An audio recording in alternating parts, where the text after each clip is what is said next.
ஏன் சாமி எல்லாரும் விஜயகாந்த் ஆயிட முடியுமா?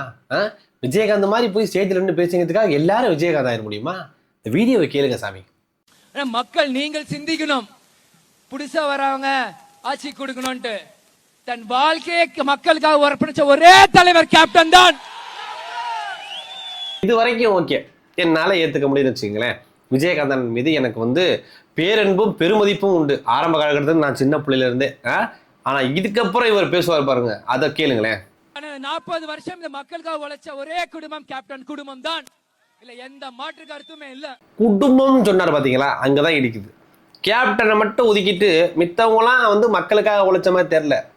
அவங்களோட வசதிக்காகவும் அவங்களோட பதவிக்காகவும் அவங்களோட செல்வங்களை காப்பாத்திக்கிறதுக்காகவும் தான் போராடிட்டு இருக்க மாதிரி தான் எனக்கு தெரியுது. உங்களுக்கு தெரிஞ்சது அப்படின்னா கமெண்ட் பாக்ஸ் சொல்லுங்க, மேல நம்ம கேட்போம். நானும் கோட்டு சூட் போட்டு கண்ணப்ப நானும் தான் அழகா இருப்பேன். ஏலே கோட்டு சூட்டு யார் வேணா போடலாம்ல. ஏலே அதை யாரு கேட்டா? கோட்டு சூட்டு போறத பத்தி போய் பேசிட்டு பாருங்க. என்ன எழுதி வச்சாது பேச வேணாமா? அங்கேயும் விஜய் இல்ல, நானும் தான் விஜய் பிரபாகர். என்ன சொல்ல வராரு? அவர் பேர் மட்டும் விஜய் கிடையாது, என் பேர்லயும் விஜய் இருக்கு, என்னையும் நீங்க பாருங்க அப்படிங்கிறாரு. மேல சொல்றேன் சொல்லிட்டே அப்புறம் சொல்றேன் சொல்லு. இப்ப கூட விஜய் அண்ணா கலைக்கிறார்.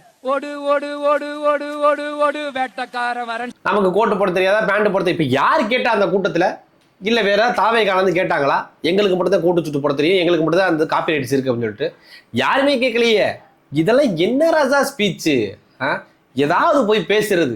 கேப்டன் இருந்த வரைக்கும் அந்த கட்சியா இருந்துச்சு. கேப்டன் என்னைக்கு மறைஞ்சாரோ, கேப்டன் என்னைக்கு படுத்த படுக்கையானாரோ, மறைஞ்சதை விடுங்க, என்னைக்கு படுத்த படுக்கையானாரோ அதுலேருந்து அந்த கட்சியை கூறு போட்டு பங்கு போட்டு எந்த கட்சி கூட சேர்ந்து டிஎம்கே ஏடிஎம்கே இப்படி மாறி மாறி போகலாம் அப்படின்னு சொல்லிட்டு ஏடிஎம்கே லெவலால் இருந்து அங்கே பதவிக்காக, அடுத்து டிஎம்கே இங்கே பதவிக்காக அப்படின்னு சொல்லிட்டு மக்கள்லாம் யாரும் பார்க்கல. மக்களுக்காக சும்மா வாய் மூலியமா பேசிட்டு பிரேமலதாக்காவோட மக்களுக்காக மட்டும்தான் அந்த கட்சியே நடந்துட்டு இருக்கு. அவ்வளோதான் விஷயம். இதில் ஏதாவது உங்களுக்கு மாற்றம் இருந்ததுன்னா மறக்காம கமெண்ட் பாக்ஸில் சொல்லிட்டு போங்க.